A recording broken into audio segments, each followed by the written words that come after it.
सबसे पहले आप सबको मेरी तरफ से हैप्पी न्यू ईयर। हम भारतवासी साल में 2 बार नया साल मनाते हैं। एक बार जनवरी में इंग्लिश न्यू ईयर और एक बार अप्रैल में हिंदू न्यू ईयर। हमारा न्यू ईयर मनाने का तरीका तो दुनिया में सबसे खास है, पर दुनिया के अलग अलग देशों में नया साल मनाने के तरीके अनोखे और दिलचस्प होते हैं, जो उनके सांस्कृतिक विश्वासों, परंपराओं और इतिहास को दर्शाती है। तो आइए आज इस वीडियो में देखते हैं कि कितने अजब गजब तरीकों से मनाते हैं दुनिया के अलग अलग देश इस इंग्लिश न्यू ईयर को। तो सबसे पहले चलते हैं हम स्पेन में। स्पेन में लोग नए साल की शुरुआत 12 अंगूर खाकर करते हैं। जैसे ही घड़ी रात के 12 बजने के संकेत देती है, हर सेकंड के साथ एक अंगूर खाया जाता है। इसे 12 सेकंड के भीतर करना होता है। हर अंगूर आने वाले साल के 1 महीने का प्रतीक होता है। यह परंपरा सौभाग्य और समृद्धि की कामना के लिए की जाती है। यह परंपरा वास्तव में 1909 में प्रसिद्ध हुई। उस वर्ष क्या हुआ कि स्पेन के अलीकांते क्षेत्र में अंगूर की फसल जरूरत से कुछ ज्यादा ही हो गई। तो अंगूर उगाने वालों ने एक आइडिया निकाला और उन्होंने अपने अंगूर बेचने के लिए इसे नए साल से जोड़ दिया। फिर इसने धीरे धीरे एक परंपरा का रूप ले लिया और पूरे स्पेन में लोकप्रिय हो गया।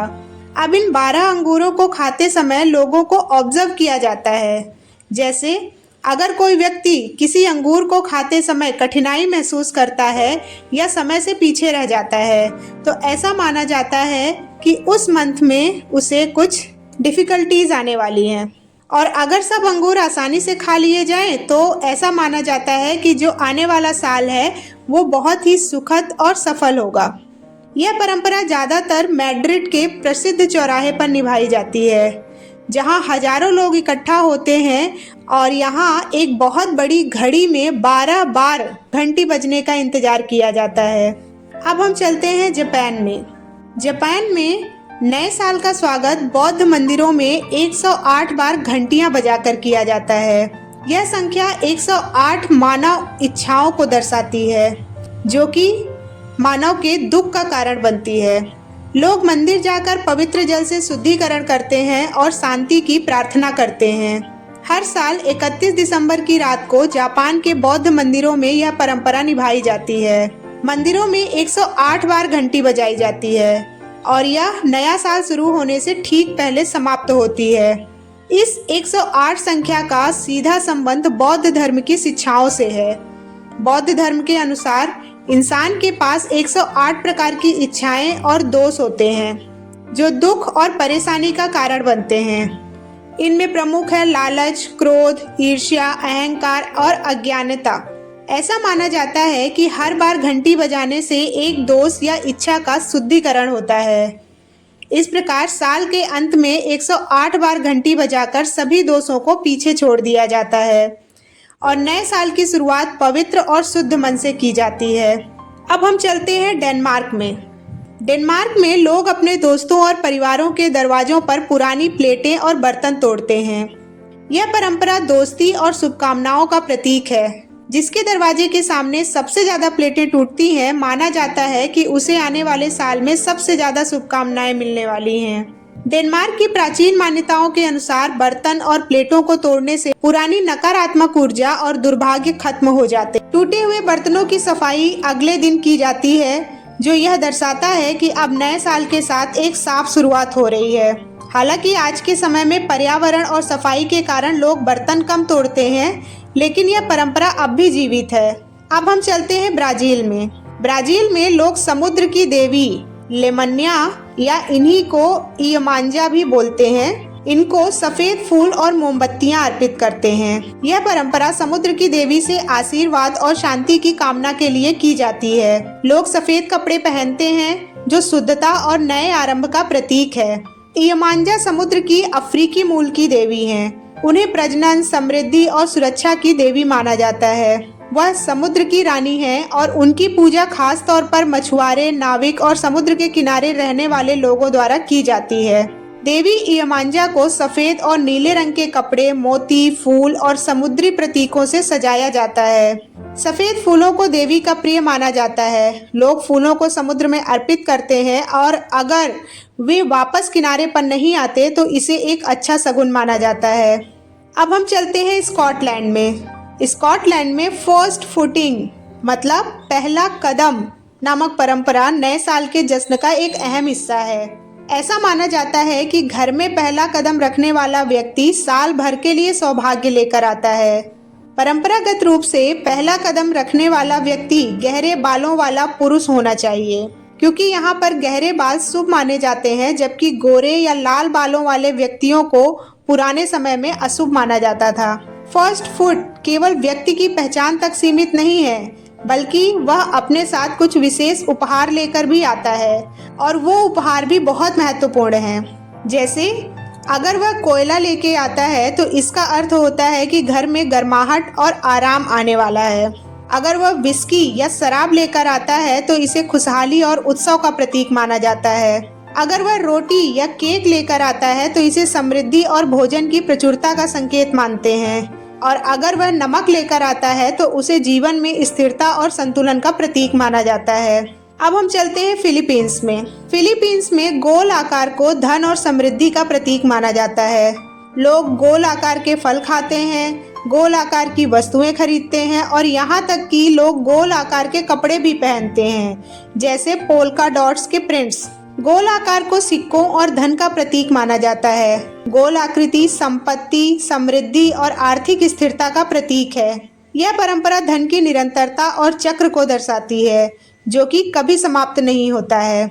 फिलीपींस में यह मान्यता मुख्य रूप से चीनी संस्कृति से आई है, जो फेंग सुई में शुभ शकुन और समृद्धि के लिए गोल आकृतियों को महत्व देती है। अब हम चलते हैं ग्रीस में। ग्रीस में नए साल पर लकी ब्रेड या वासिलो पिता बनाने और खाने की परंपरा है। यह परंपरा सेंट बेसिल द ग्रेट के सम्मान में की जाती है, जो कि ग्रीस में दया, परोपकार और ज्ञान के प्रतीक माने जाते हैं। ग्रीस में नए साल पर वासिलो पिता नामक एक खास ब्रेड बनाई जाती है। इस ब्रेड में एक सिक्का छिपा दिया जाता है और जिस किसी को भी यह सिक्का मिलता है उसे साल भर सौभाग्यशाली माना जाता है। वासिलो पिता शब्द का अर्थ होता है बेसिल्स पाई। इसके पीछे भी एक बड़ी ही इंटरेस्टिंग स्टोरी है। क्या होता है कि 4वीं शताब्दी में एक महान ईसाई संत थे जिनका नाम था सेंट बेसिल। उनके समय में काप्पाडोशिया में एक राजा ने गरीबों पर भारी कर लगा दिया था।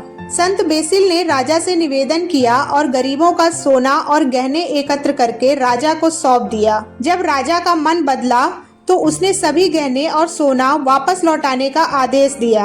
अब सेंट बेसिल को यह पता नहीं था कि कौन से गहने किस व्यक्ति के थे, तो उन्होंने क्या किया, आटे से बनी ब्रेड तैयार करवाई और हर ब्रेड में एक गहना या सिक्का छिपा दिया और इन ब्रेड्स को लोगों में बंटवा दिया गया। और यह संयोग ही था कि सभी को उनका गहना वापस मिल गया। इस चमत्कार को याद करने के लिए ग्रीस में हर नए साल पर वासिलो पिता बनाई जाती है। यह परंपरा नए साल की शुरुआत को सौभाग्य और प्रेम के साथ मनाने का प्रतीक बन गई। अब हम चलते हैं कोलंबिया में। कोलंबिया में नए साल के दिन लोग खाली सूटकेस लेकर सड़कों पर चलते हैं। यह परंपरा यात्राओं और रोमांच से भरे साल की कामना के लिए की जाती है। इस परंपरा के पीछे एक सरल और रोचक मान्यता है, जो लोगों की नई जगहों की खोज करने और जीवन में नए अनुभव जोड़ने की कामना से जुड़ी हुई है। यह परंपरा जीवन में रोमांच और उत्साह लाने की इच्छा का प्रतीक है। सूटकेस को नई शुरुआत, यात्रा और जीवन के नए अवसरों का प्रतीक माना जाता है। जैसे ही घड़ी में 12 बजते हैं, लोग खाली सूटकेस उठाते हैं और अपने घर के आसपास या सड़क पर घूमने लगते हैं। अब हम चलते हैं फिनलैंड में।